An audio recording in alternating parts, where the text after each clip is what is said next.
holding Chelek Dalet Derech Shlishi in Sefer Derech Hashem.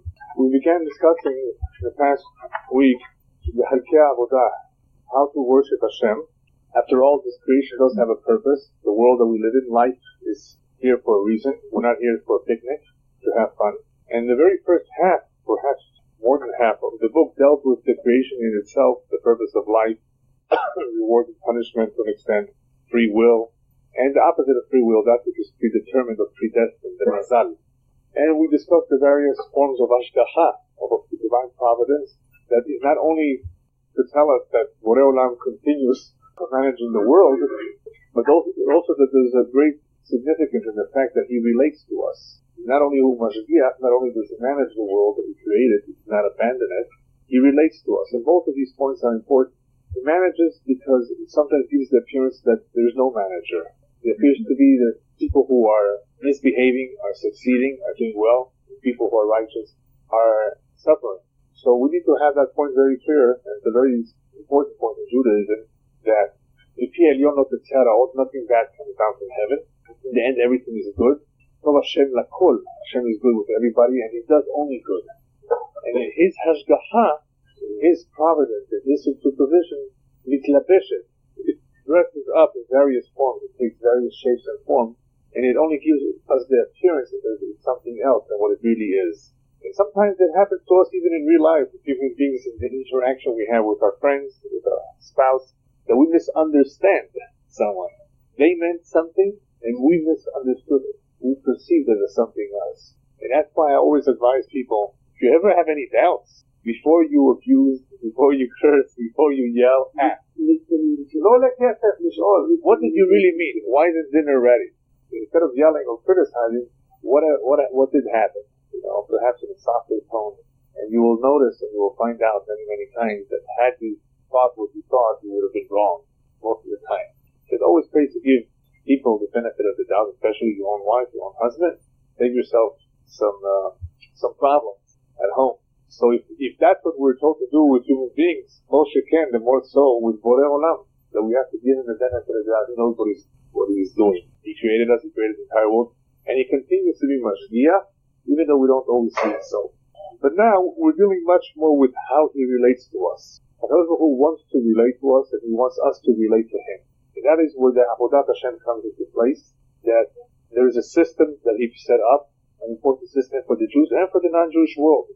The non-Jewish world has a simple system, which is to maintain law and order. Sheva mitzvot, the 7 Noach-type laws, maintain law and order. Don't kill, don't steal, don't commit adultery, things of that nature that make sense, common sense. And many nations in the world have in their laws, their system, several of those Noach-type laws. The Goyim don't necessarily follow it, but at least there's a system set up. We have a more complex system. We have 613, of which not all of them are relevant today because we have no Beit HaMikdash. Nevertheless, the system we have is not only to maintain law and order. We have that too. That's called Mishpatim, Ben Adam Lechavero. But ours is, of course, a much more broader system, which has something to do with the Bria, with the creation itself. We are continuously contributing to creation. We are partners with Borei Olam, not only in having children are we partners, but in our behavior, in what we do. That is what the mitzvot accomplish. It is a partnership that we have with Borei Olam, and they have as a goal not only for us to receive reward at the end of all of this, in Olam Haba, but one of the goals is the Tikkun HaOlam, to fix this world. And I'm not going to go into again what is broken that needs to be fixed. That we already discussed, that has a little to do with Chet Adam Rishon, with the episode of Bereshit, where the first human being rebelled and sinned and went against the will of God. And as a result of the fact that we have free will, we are able to do that which is right or that which is wrong, to do the will of Hashem or not to do the will of Hashem, as opposed to animals who only have an instinct and they have no choice. So in discussing the Halkei Avodah last week, I mentioned that there were two parts of it. One is the Haskalah, or one is the Tikkun HaMaasim. The Haskalah means to become knowledgeable. In order for one to know what to do, he has to learn. Driving a car is a tremendous responsibility. It's a dangerous vehicle. If you misuse it, you can kill someone. So they make you learn how to drive. And you can't get away with it by saying, I didn't know the law. The ignorance of the law will tell you it's not excuse. You need to learn. You're responsible, you're an adult. So life is a responsibility. You can't come up and say, I'm sorry, I didn't know. It won't help. I can guarantee you right now, if you're thinking of using this excuse, forget it. It won't help you up there. You didn't know. You didn't know, you should have learned. Even though in Judaism we do have a concept called Tinoch Shenishba. Tinoch Shenishba means a child that's been kidnapped. There are Jews out there who are distant from the Torah, who have been deprived of any Judaism, not because of their own desire or their own decision. Their parents put them in a kibbutz. The parents themselves were put in a kibbutz by the government, for example, in Israel. Or they were raised in a city, in a country where the government was against Judaism or communism for the past 70 years. And in Israel too, the Israeli society, in many places, does not encourage fulfilling the mitzvot. So it's not completely one's fault for not knowing what to do, but it is one's fault for not at least attempting to find out. So of course, one cannot be accused of doing something the same way as somebody else would be accused, knowing that it was wrong and he did it anyway. Obviously, there's a difference. Yesh mishpat. Upstairs they have scales that they can weigh and they can tell the difference between somebody knew what he was doing, nevertheless he succumbed to his yetzer, to his instincts, and he did it anyway, knowing that this is wrong. And there was somebody who was forced. They held a gun to him and just, what could you do? Make me a cup of coffee. Shabbat, how can I make you a cup of coffee? Well, you better do it otherwise. Okay. Or as we had, unfortunately, other experiences, it wasn't a cup of coffee, it was bow down to the cross. Right? And so Jews were challenged. And for certain things, you have to give your life. For other things, you don't have to give your life. Life is precious. You don't just throw it away. So man is continuously continuously put to the test. And through these tests, actually he has an opportunity to demonstrate how much love he has for Hashem, which is what we're going to be talking about a little bit today, Ahava and Yirah. So we were saying that the first part of the Avodah, the Haskalah, is very important because it's through the knowledge that one is able to know what is right from wrong. The other part is the Tikkun HaMa'asim, is refining our deeds. Rabbis tell us, Men Derech and Torah, Men Torah and Derech. Torah is important not only that we know what to do, but the Torah also helps us in refining our character. When we say that Kadosh Baruch Hu Zakot et Israel, when we say that Hashem wanted the Jewish people to have many merits, that is why He gave them many commandments. The word Zakot means two things. One, Zakot means to have many merits, to have many zechuyot, right? So imagine somebody giving you 20 pounds of rough diamonds. Rough diamonds need to be polished, right? But after you polish them, you can make a big profit. Right? So are you going to complain the fact that you have so much work to do, the fact that it weighs so much? No, you're not going to. You shouldn't complain because in the end you know that this can give you a big profit. So the Kadosh Baruch Hu Zakot Israel, He gave them a lot. Is that a lot? Is that something to complain about? No. In the end, if you do it, you're going to receive all this reward. You can't complain about it. That's some people are out of a job these days. We have a job. We have a job every single day of our life. 613 years. So we complain, we get reward for it. So the Zakot means Kadosh Baruch Hu increase on these thoughts, so we have merits. The Zakot also means to refine, purify, to cleanse. It is through the mitzvot, learning of Torah, that one can refine his character and be what Hashem expects of him to be, a decent human being. So Talmud is important. Talmud is important, it's great, because that is what leads one to do the maaseh. If you do not learn Torah, it's not possible that you will know what to do. You will not know right from wrong. And the second part is Tikkun HaMa'asim. That's the ultimate goal, not just to learn for the sake of learning, for the sake of knowing everything by heart. That's not the goal of learning. The goal of learning is that the character should be refined, and that can come about only with Talmud. So we said in Torah and Derech. If there's no Torah, it's not possible for one to have good conduct. The good conduct is achieved by the Torah, and the other way around. In Men Derech and Torah, if a person does not have good conduct and he has no Torah, any Torah that he may have learned is worthless. What good is it if a person knows all these books by heart if he has no Derech? He doesn't have good character. He's not a decent person. So you need the two of them. But you may ask me a very normal, simple question. How could the rabbis claim and Torah and Derech? So it's one thing to say Men Derech and Torah, if a person doesn't have good conduct and good character, his Torah is worthless. Okay. I buy that, I understand that. But the other way around, if a person has no Torah, you can never have the Derech. I know a lot of Goyim who are very, very nice people. I'm sure all of you here know someone who's not Jewish, who's very nice. And many of us know many Jews who are not nice too, right? You have good and bad in all crowds, in all cultures, in all civilizations. So what is it? What do we mean by when in men Torah and Derech? So the example I always use is the Mishnah. There's a Mishnah that says that there are several animals that you could, because they're not domesticated, they can never be tamed.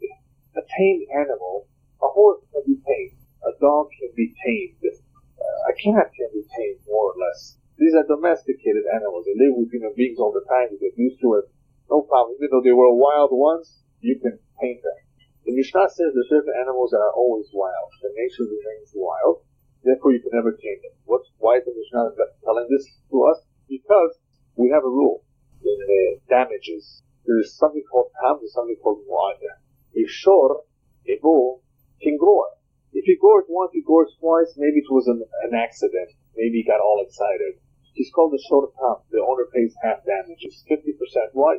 Because he did what he can, but he didn't put the strongest locks. He didn't figure that this is such a wild ox, will get out and start goring people. 50% damages. Mu'ad, after he does it 3 times, that means there is a hazakah, there is a pattern. This shor mu'ad. This shor, you better keep under 2 locks if necessary. Why? And if he got out, 100% damages. Lama shor mu'ad. You should have been more careful. So the animals that are domesticated, that we don't expect them to cause harm, if they do cause harm the very first few times, and we don't consider that something normal for that animal, he doesn't have to pay 50%. After there's a hazakah, you pay 100%. The Mishnah says there's an exception. Wild animals like the lion, the leopard, the wolf, the dog, the bear, right? The snake, right? The bear, the snake, all these are wild animals. These are mu'ad always. They don't have a first chance, second chance, and if you do it 3 times, that's it. You're out. Strike out, right? 100%. Now you consider what? No, they are considered wild animals that can never be tamed, and the first time you do damage, 100% you pay. Therefore, keep them under lock. Be careful. That's all. Now, haven't all of you seen? You may have been to a circus. No? Haven't you seen animals, wild animals like lions and tigers and bears? These wild animals that appear to be very calm. If you can put your head into their mouth, I would try it. Right? That's something, right? Haven't you seen it? So what's the Mishnah talking about? Don't we see that these are tame animals, or are they tame? The answer is they're not tame, they're trained. Don't get the 2 terms confused. There's something called tamed, that means it's nature tame, and there's one that's trained, right? You can train these animals to do tricks. You can train them to follow your orders and instructions, because you're going to give the shaman a kiloway, you're going to give them some fish, it's going to do the trick. So you can train them. Have you tamed them? Have you changed their nature? No. They continue to be wild. So I use this Mishnah to explain what did the rabbis mean in En Torah in Derech. But there are goyim out there who are kind, who are nice, who are good natured. How could the rabbis say if they have no Torah, and the goyim don't have Torah, they can never have Derech? Because even though these goyim are nice and kind and generous, they're not tamed. They only train themselves like that. And therefore, Chaz v'shalom, at any point that boy becomes upset at you, he will stick a knife in your back. That's what happened with the Germans. They were very civilized. They went to symphonies. They were very, very nice. And you saw it in your language and in your expression. Everything they did. But what did one rabbi say? One rabbi, when he saw a German kissing his dog, as soon as he saw that, he says, this is a people who kiss their dogs, who give so much kavod to the animal, will one day kill human beings. Some people value the animal much more than they value another human being. And he was saying prophetic words. This is before Hitler came to power. This is how they treat the animals with so much loving care. I suspect, he says, it's from this kind of a nature, which is funny, which is strange and not normal, will come the worst. In other words, they will kill people. In En Torah and Derech. If there is no Torah, there's no guarantee that the Derech of this boy will last. He might have Derech, he might be a good person, but you don't have a guarantee. How do you know? The Torah is an anchor. It holds people back, it holds Jews back from doing averot. Right? It's an anchor. The God that has no anchor. If he commits a sin, he'll go to the priest the next day and confess. And the priest will take his money and accept the confession. That's all you gotta do is believe and confess. There's nothing holding you back. The Torah, it holds us back. Yesh Torah. Yesh Sikur. There's a chance that the Derech will be good. And Torah, even though the Goy has Derech, but there's no Torah to back it up. There's no anchor. There's nothing to put it in place. That even in a difficult situation, the Germans offered money and benefits to any Goy who turned in a Jew. What was holding back that Goy to turn in a Jew? He would get more cacao, more sugar, more butter. These were luxuries back then. You turned in a Jew, you got a pack of sugar or flour, whatever it was. It was tempting. Turn in a Jew. What did you do? A cat, a dog? Just a turn in. He's a human being. The Goy didn't look at it that way, right? But they were Goyim, Hasidei Umot HaOlam, who have a Chelek Olam Haba, who saved a life because he's a human being just like me. Righteous Gentiles. There are people like that. There are righteous Gentiles because they understood that this is another human being. You can't just turn it to him. He's going to be put to death. That's the difference between human beings. But if one has Torah, then he has a better chance of anchoring whatever he thought that he has with the Torah. Otherwise, there's no guarantee. Why do I mention all of this? Because this has to do with Tikkun HaMa'asim. In order for us to fix our deeds, and we're all not shalem. A man is born into this world is incomplete. That is why we make a Brit Milah. Well, one of the reasons why did Hashem ask about the Brit Milah? He couldn't have made us. He doesn't like the Brit Milah. He could have created us without the Brit Milah, without the Orla. Why did he want us to remove it? There are many reasons for it. There's Kabbalistic reasons. There's various explanations. But the simple reason is Hashem is letting us know day 8. We're 8 days old. You're a baby now. Just look at yourself. You're in need of your parents. You're in need of help of other people. All animals, many of the animals that I created in the world, after a day or two, they're walking their own, they're feeding themselves, they need their mother for a couple of days to nurse from. You, for a couple of years, you cannot survive on your own. Atalosh Shalem. You, little by little, have to grow and make something of yourself. You're incomplete. The Brit Milah is to remind you that there's something for you to fix in this world. That's what the Brit Milah comes to remind us. You have to remove this, you've got to do something with yourself. You're incomplete, you have Yitzarim, you have temptations, you will have challenges, you will have a fight. Life will not be easy. You will have a continuous battle to do good. Sometimes you will be tempted to do evil. Hopefully, more times you will do good than evil. But without Torah, there's no guarantee, there's no anchor. So the Torah is necessary for this part that we call Tikkun HaMa'asim, which is a chelek of the Avodat Hashem. In other words, we serve Hashem, we worship Hashem, not only by learning the Torah, not only by fulfilling the mitzvot, but actually actively doing something to protect our ma'asim, our deeds. That is a little bit of what we covered last week. Now, we're going into the ma'alot of Ahavat Hashem Yirato. Very briefly, he already spoke a little bit about it before, that there are various ma'alot, various levels in the Avodat Hashem. And the highest level is when a Jew does mitzvot out of ahava and out of yirah, out of fear and out of love. When I say fear, that's not the correct translation of yirah. What's the better word for yirah? Awe, perhaps. There's various degrees, and I explained in the past that, awe, A-W, awe, if you want to know what awe is, it's a fear out of respect for someone. You're not afraid of him. You are fearful because you are respectful. Same thing with love. You can love someone because they're nice to you. You can also love someone for what they are, or how special they are, right? There are various types of love. There are various types of yirah. There is yirah onish, afraid of Gehinom. That is why I don't do this. Or I'm simply embarrassed. I don't want people to see me, right?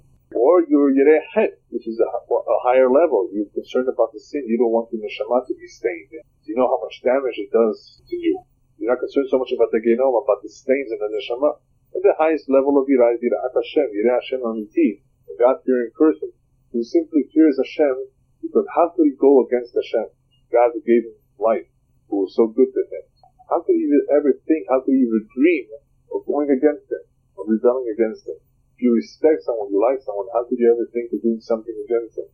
That is what yirah, the basic levels of yirah is. And the same thing with ahava. The ultimate ahava is to love Hashem unconditionally. That is seen somewhat between human beings as well. That's what's called altruistic love. You have the ahava of Amnon v'Tamar, ahava she'tluya b'davar. It's a conditional love. It was a physical love. It was only based on physical, nothing more than that. And it disappeared. If it would be unconditional, like David and Yonatan, when the neshamot are intertwined, when they feel very close, as though they're one, that's inseparable forever. No matter what happens between them, no matter how great the distance, each one is always thinking of how to benefit the other. And each one would feel terrible if he would be without the other. They cried. You know what David told Yonatan? My love for you is greater than the love for women. Why? Because the love for women, man's love for women, has a little bit at least of the physical kesher involved. It could be a very powerful one too, if the two neshamot are very close to each other.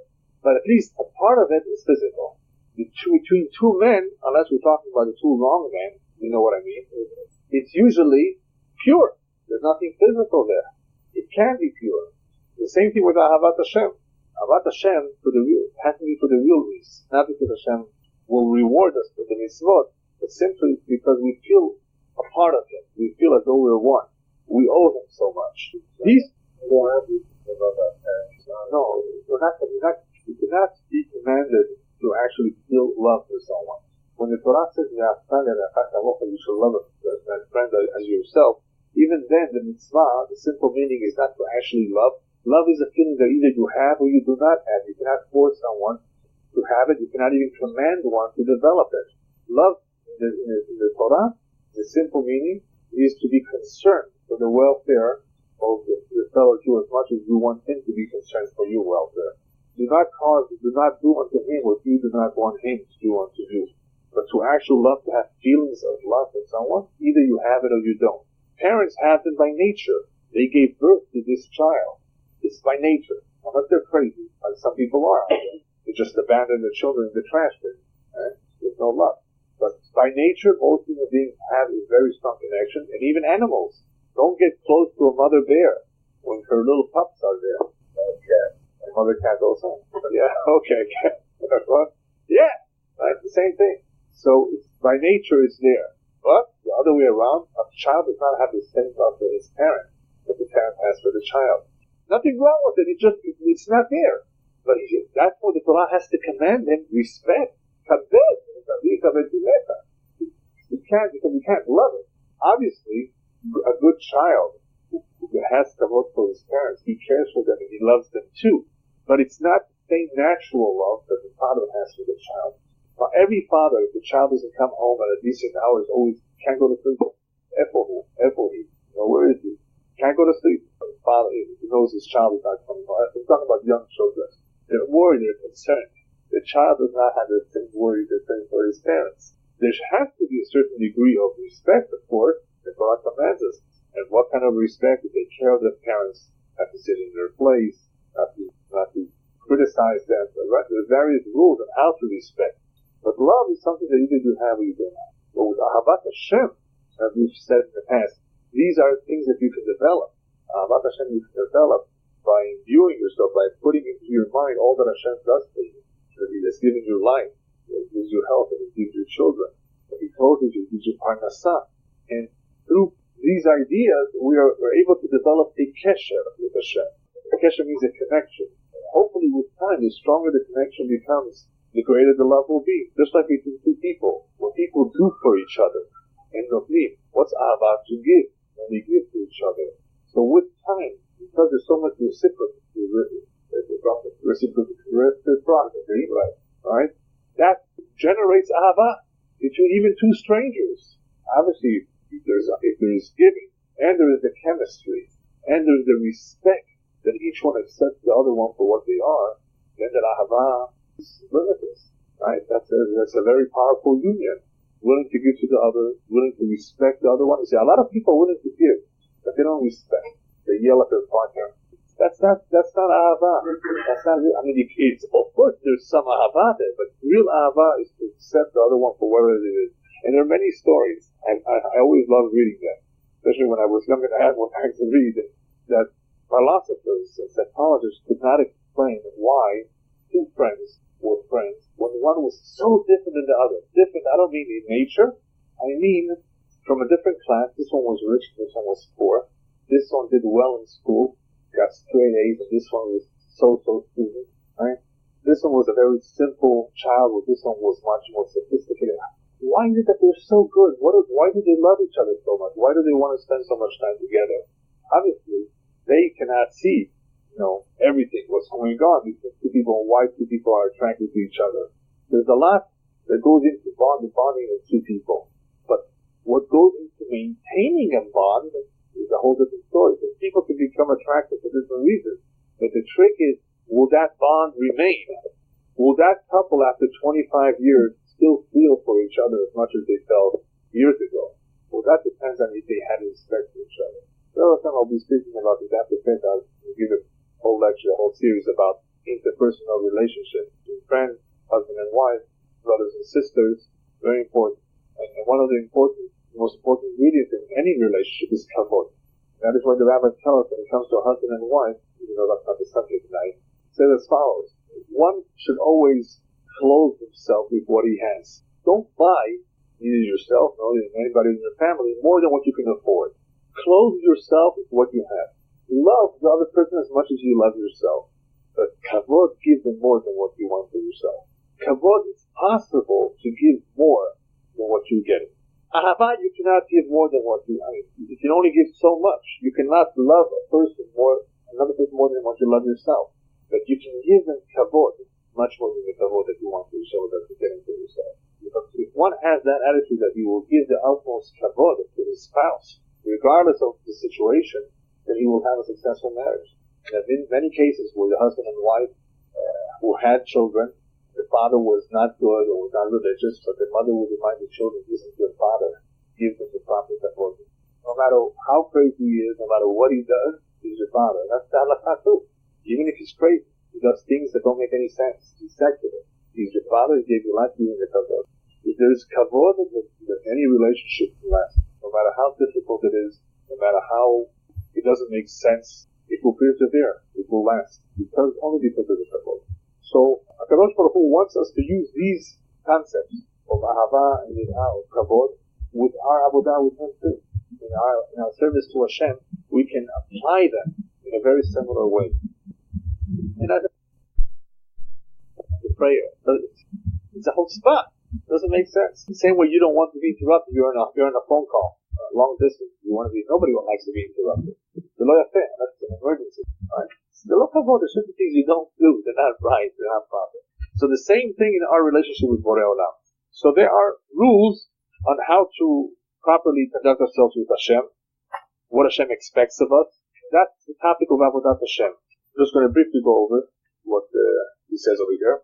He says the greater the yirah, or the greater the fear and respect that the individual has for Borei Olam, the easier it will be for him to control his chomriyut, his materialism. Because it's like a scale. When one goes up, the other one goes down. What's chomriyut? What's materialism? Materialism is an interest in oneself. You want the comfort, you want to feel good, you want to enjoy life. The greater the yirah, the greater the relationship between the Jew and his creator, the more he elevates himself in those areas of ahava and yirah, the lower his desire will be for chomriyut, for materialism. And he goes on to explain, and the greater the Jew elevates himself in yirah, also the hashra'ah, the divine providence on him and the divine inspiration on him will increase up to the point of Ruach HaKodesh.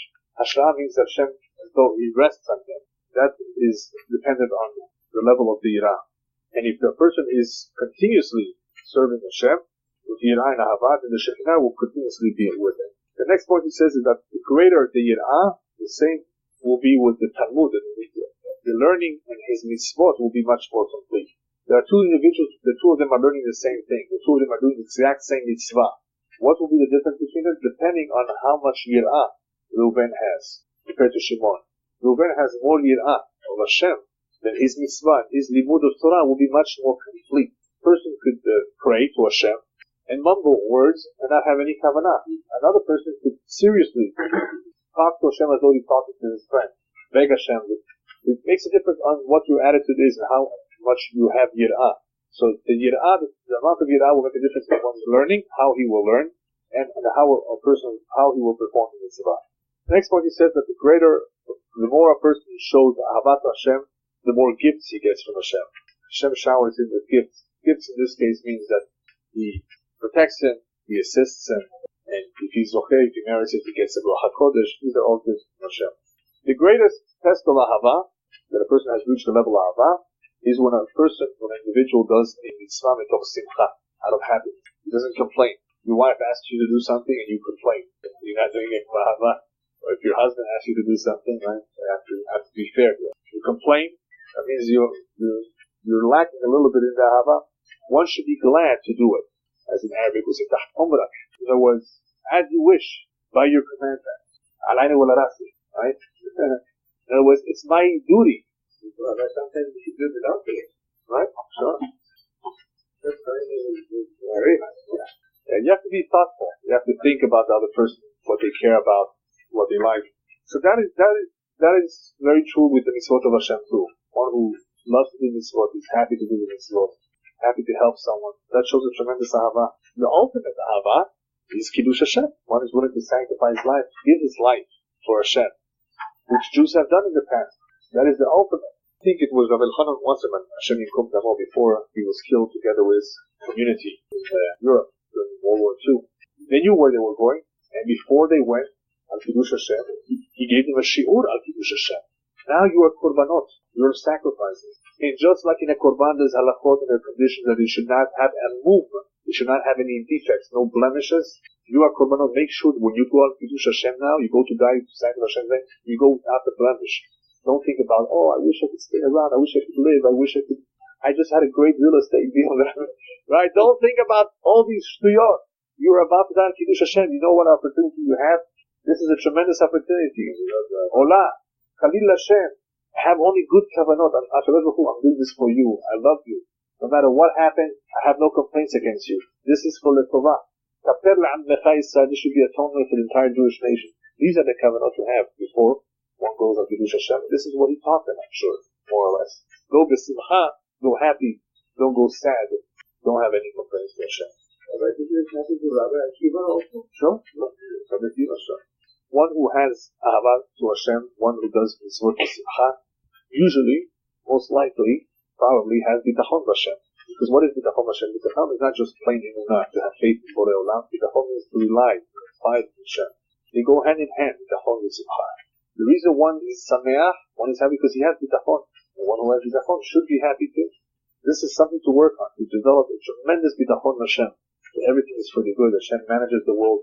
He takes care of it. This is incredible. There's so many stories. We go on for hours and hours to prove this point, that if you have bitachon Hashem, have confidence in Hashem, you will see things work out. It's to not worry, not be overly concerned. So one who develops his bitachon Hashem strengthens his ahava, and strengthens, therefore, his kesher, his connection with Borei Olam. The first area of Avodat Hashem that he discusses in very great detail, but we won't be able to cover this whole chapter, the next chapter, and Avodat Hashem I'm going to understand on Sunday, so we will continue in 3 weeks from now. 2 weeks there won't be sure. The first chapter here deals with Kriyat Shema U'Virchotea. That is part of the Avodat Hashem. Kriyat Shema. What's Kriyat Shema? Kriyat Shema is Kabbalat Ol Malchut Shamayim. It's the acceptance. You're not doing something, you're just saying something. The acceptance of the yoke of heaven. All the burden, the yoke of heaven. What's the importance? What's the significance of that? During the time that we had a Beit HaMikdash, we had Avodat Hashem really, all the mitzvot of Avodat Hashem, but the basic Avodah we had 4 areas. Kriyat Shema, morning, evening, Tefillah, 3 times a day, Musafim, and Tzmidim. It's the sacrifices that were brought either on a daily basis or from time to time. This was the Avodah of Hashem, the real service of Hashem. Today we don't have the Korbanot, but we have the Kriyat Shema and Tefillah. So what is the purpose of this Kriyat Shema? What are we accomplishing in Kriyat Shema? So I'm going to summarize a little bit of what he says here. He says it's obvious that everything in the world, all the creations of Hashem, exist because Hashem wants it to exist. In other words, if Hashem would not want it to exist for one moment, it will stop existing. The existence of everything in this world, everything, is as a result of Hashem's will that they exist. In other words, they emanate from Him. Not only does the existence come from Hashem, not only does Hashem allow them to exist, but number 2, their pe'ulot, their movements are also from Hashem. For example, the rotation of the earth around the sun, the moon, the whole movement of all the galaxies, the stars, and many things in this world, their pe'ulot, Their movement, not only their existence, is also from Hashem. In the same way that these things come from Hashem, Hashem allowed for a system that we spoke about in the very beginning of bad and evil to exist as well. Whether this bad or evil is either as a result of man's actions and deeds, he does terrible things by his free will, or as a result of the punishment that he gets, regardless. Even though we don't call it really evil because it comes from Hashemayim, but it looks like that. There's a system for that. All of that also exists. Hashem allowed it to exist.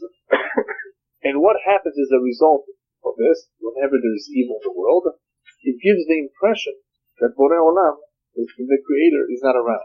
When something bad happens, it minimizes Chas v'Shalom. It appears to take away from the Ashgacha of Hashem. It is as though at this point in place, at this moment, the Ashgacha doesn't exist. That is why the word Hilul Hashem is Hilul Hashem. Hilul comes from the word Halal, a vacuum. When a person desecrates the name of Hashem, he does a terrible avon, whether it's in public or in private. And that square, 2-3 square feet where he is, he's causing a halal. He's causing a vacuum. As though at that spot, Hashem does not exist. He was willing to commit this crime. In other words, what about Hashem? Didn't you consider that before you did it? No, obviously, at that moment, in that place, Hashem does not exist for him. He created a halal. That is a tremendous avon, because it is as though he is causing Hashem to remove himself, the Shekinah, from that spot.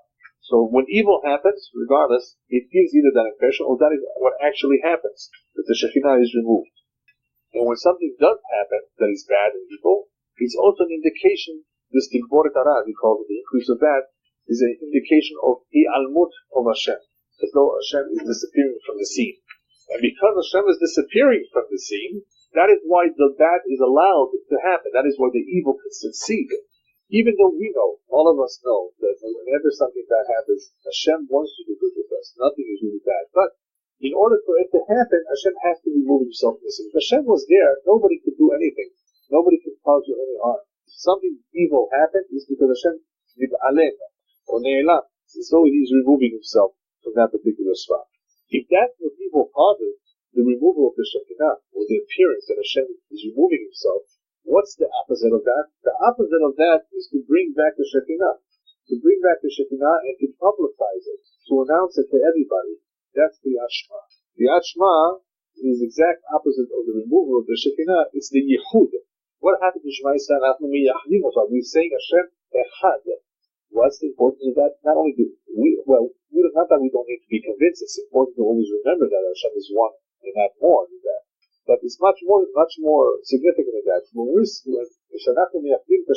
are saying Hashem is one, we're saying don't think for any moment that there's different kohot, there's different powers in this world, like the Greeks thought. There's the God of war, there's the God of love, there's this God, that God, different kohot in this world. No, Hashem Echad, everything is from Him. He's still the Mashgiach, He's still around. Everything is from Him. Right? Here we're seeing all this evil, Hashem's Shekinah being removed, and we are putting it back in place. We are strengthening this faith that no, Hashem Echad, Shema Yisrael, Hashem Echad, He is one. And that is the way of being Nevatel Dera. In other words, the root of how to be Nevatel, how to cancel, how to remove all this Dera, is by doing the exact opposite, being Me'ached Hashem, pointing this out that Hashem is one. The tikkun of this world depends on this too. The tikkun of the entire world, the entire creation, depends on the Yehud of Hashem. That the entire world should accept that Hashem is Echad. How do we know that this is tikkun? Because the prophet says, in the end, Hashem lemelech al kol haaretz, in the end, that's what will be. That Hashem will be one. Everybody will recognize it. Because that's the tikkun. Right? Because they should all realize, they should all recognize that He's one and He's responsible for everything. There's nothing else but Him. So we don't wait till then. Of course, that's what will be at the end when everybody will accept. But for the time being, what is our job as Jews? To publicize it, to announce it. And we do it twice a day. Why twice a day? Morning and evening? Because as he explains later on, Yesh Mishmerot. Anhaga shel ha'olam mitchaleket le'anhagat hayom ve'anhagat halayla, he says. The way Hashem conducts all the affairs of this world is split between day and night. There are different katot shel malachim, different groups of angels, those that are responsible in the morning, those who are responsible at night. It's just like human beings. There's some that have a night shift, right? The night shift, the morning shift, right? So there's shifts upstairs too. And because of the shifts, we talk about this and we mention this during both shifts, day and night. And what do we do when we say the Shema Yisrael? What's the idea over here? The Shema Yisrael, we talk about this Yehudo, the singularity over here, that he's one, that there are no other Kachot. And when we talk about that, we're also talking about the existence of Hashem. So there is something like that. And we talk about the Shlitato. Shlitato means that he controls. What does it mean that he controls? He's the only one. And nothing else in this world is able to do anything unless he has permission from Hashem. This is a very important point, because even though when something happens to someone, something not too good, it could be as a result of his mazal, it could be as a result that Hashem specifically wanted this to happen to him. There's also a third option that people are unaware of. Hashem did not necessarily want this to happen to him. It's not written in his mazal either. But because he put himself in that situation, Hashem did not intercede, and he let nature take over. If you put yourself in danger, if you're a soldier and you go to war, and you don't have special merits to save your life, Hashem may or may not intercede. It's not in the mazal that this individual should die at the age of 16. Right? He didn't do anything terribly wrong to deserve to die, so that Hashem would send a shaliach to remove him. But he happened to be at the wrong place at the wrong time, as we say. So that has to do with shlita. Hashem controls. If Hashem wants to, he would make that gun jam, as many stories happen. But Hashem doesn't have to do that. He doesn't have to proceed. He can let things happen, especially when it comes to free will of human beings. We're not talking about animals that have to be pushed from upstairs. They're on a mission. A human being has free will to kill. And what happens if this person didn't deserve to die? Well, kapara, as we say. It's a kapara. He went before his time. That's not the common thing. That's not the normal thing that happens. But it can happen that it was not intended. As the Gemara says, the Malach HaMavet sometimes makes mistakes. The angel of death sometimes takes the wrong person. And I'm going to tell you how that happens. But there is something like that. And then, of course, Hashem has to make up for it in another way. That's another story. There's something called Gilgul. In any event, Hashem has shlita. Just because he didn't intercede doesn't mean that he couldn't do anything about it. He didn't choose to do anything about it. So that leads us to the question of whether I go to the grocery in the morning. Does that have to do with my mazal or not? Because I told you it's Shamayim. Does that mean even including which street I take to work? Whether I go to this grocery or that grocery store? The answer is yes or no. Yes, if Hashem has a reason for it, that you should take this road to avoid this accident. Yes, because Hashem wants you to go to this shop because you're going to meet a person that Hashem wants you to meet. So yes, it can be that according to Shemaim, including small events, whether I eat chocolate, ice cream, or vanilla ice cream. Why should Hashem get involved in these minor issues? Well, it all depends. If that vanilla ice cream you're going to get sick from, Hashem doesn't want you to get sick. He's going to put in your mind, this time you're going to have strawberry. Right? What? Never. Right? Hashem can put it into your mind, but it doesn't mean it's always like that. Then what is it? Is it mazal? Not necessarily. There's something in between. Hashem allows you to choose as long as what you're choosing does not interfere with your mazal. Hashem has a plan for you. If what you're about to do will ruin your mazal, if you move to Eretz Israel right now, will do something terrible to your life, Hashem will not allow you. You'll never get to Israel. You'll stay home. Hashem feels that moving to Eretz Israel is going to be okay. It will work with your mazal. He will let you make that choice. Or there's a third possibility. He'll actually tell you to move there for whatever reason. Because that's where usually move is. Right? For example. So there's all these possibilities. That's called shlita. Hashem is involved. He's in control. Nobody makes a decision without his permission. And the third one is Melech. The third one is Melech. In other words, he's the manhig, he's the king, and he controls everything. Umelech al kol briyotav. He's the king on all his creations. What does this mean? Hashem doesn't need anybody. He was around always. Elyahu Kin, he will always be around. He doesn't need the fact that he made this creation, the fact that he made Ibrahim creations, is because he wants to be a king over them. But it's not because he wants to boss us and rule over us. It's the exact opposite. When HaKadosh Baruch Hu says, I'm a melech, he's actually lowering his stature. He's much more than a melech. He's the maker of all of it. By him giving himself this title, he's actually lowering himself. What for? Because he wants to have a relationship with us. And a king has a relationship with his servant. Hashem wants to relate to us. This is all about relating to us, right? How does he relate to us? As a melech, as an adon, as a master. And how do we relate to him? Right? The same way servants relate to their king and to their master by serving him.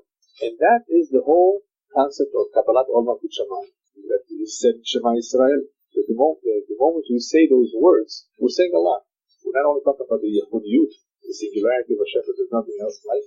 We are accepting upon ourselves the yoke of heaven, to the willingness to do His mitzvot, to be His servant, in recognizing that He's the Melech, that He's the Adon HaKol, that He's the Boreh, that He has all these titles. That's the English expression, He wears many hats. Well, I don't want to use that with Hashem, that He wears many hats. Right? But that's the fact, because He relates to the Nivra'im in very different ways. He relates to us like a father too. But if we don't do His will, Chadu Shalom, to be as strict as a king, in exacting punishment too. So what we're asking of Him, of course, is that we should not be like Abadim, we should be like His children. Because a child's relationship with the father is very different than a servant. How? A servant, if the master doesn't like his servant, he says, you know what, I don't need you anymore, you're fired, go get yourself another master, another employer. A father can never abandon his child. We're asking HaKadosh Baruch Hu, Kerachem Aval Banim, Rachem Alim. Please have pity on us, please be compassionate on us. In the same way a father is concerned, is compassionate with his children. And that is the lesson for today, for all the time, but especially the Et Sarah, when Am Yisrael is going through a difficult time, when many people are suffering. But we have to have that in mind in our prayers. When we accept upon ourselves the yoke of heaven, let us hopefully pray at the same time, have a kavanah that HaKadosh Baruch Hu, who's Mashiach Halakol, should not overlook His children. And be merciful. This is a very difficult time for Am Yisrael and for the entire world. People are not paying attention to what is happening. But in the end, what will happen is that Hashem will show that I've been around all the time. I've been hiding my face and maybe you didn't see me, but I've been there all along. Everything is being handled by Hashem. There's a divine hand. If you look at all that is happening, look at the whole history of the Jewish people, you will see this a lot clearer. But unfortunately, not everybody sees this. This is a time for prayer. This is a time to turn to Hashem, time to be concerned. It means that in Kabbalah, when a person says Shema with the right kavanah, morning and evening, before he goes to bed, which is really a third time a day as well, it has a tremendous cost. As long as he says it with the proper kavanah. Zod Hashem, we'll be returning 3 weeks from now, and after Kriyat Shema, we'll be talking about the various berachot, the various blessings that we have, that actually are not written in Torah, but were given to us by the Chachamim. We have the Tefillah. All of this is our connection with Borei Olam, our relationship that we have. We work a whole day for ourselves, for our livelihood. We need to eat, we need to drink, we need to sleep. A portion of the day, at least, we should remember that we also have a relationship with Hashem. That's a very important point. This relationship, as much as possible, should be the minyan. That's even more effective. But the king has much more respect when we give him that respect in public, when we announce it in public, when we say Amen Yeshmer Rabbah in a loud voice, when we're not ashamed to do so. We wear our kippah publicly and announce it before the goyim, I'm a Jew. All of this shows tremendous kavod and tremendous ahavat Hashem.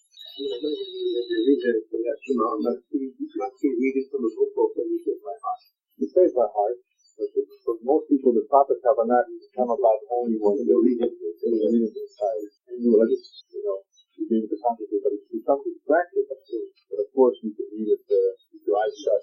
At some point, when you know it very well, when you know the phrase by heart, you can say with your eyes shut, that's the proper kavanah. There's unfortunately there are many distractions, people coming through the door. So there's no doubt kavanah is a big difference because you mean what you say. When you write a nice letter, a birthday card to your friend, to your spouse, and you don't mean what you say, hopefully you mean what you say. Words communicate a lot. So hopefully what we say to Borei Olam, hopefully we should mean it. That is the whole idea of kavanah. The more kavanah you put into your words, the more effective it is. As long as you're sincere about it. As long as you're saying with your entire heart. And Hashem, you know what? You can't fool him. Hashem knows what we are thinking about. He knows what our kavanot are. He knows what's in our hearts. You can't fool him. So it's a good idea to take advantage of those few minutes that we have in the day and give it the most. Concentrate as much as possible, because the tefillah that is said with the proper kavanah does not go wasted. Some point in the future, Hashem will take that tefillah that He put aside, that He could not answer right away, and He will answer it. The tefillah will make a tremendous difference. Unfortunately, people underestimate the value of tefillah, especially tefillah b'tzibur. It has such a tremendous cost of just tearing up all the terrible decrees. All of Am Yisrael would cry out to Hashem right now, they would all pray together. If they would all say Shema Yisrael like the astronaut said, he said Shema Yisrael, he would tear up all the gezerot. That's what Hashem is waiting for. Hashem is waiting at least for all the children in Am Yisrael to know how to pray Shema Yisrael. If all the children say Shema Yisrael, Mashiach is going to come.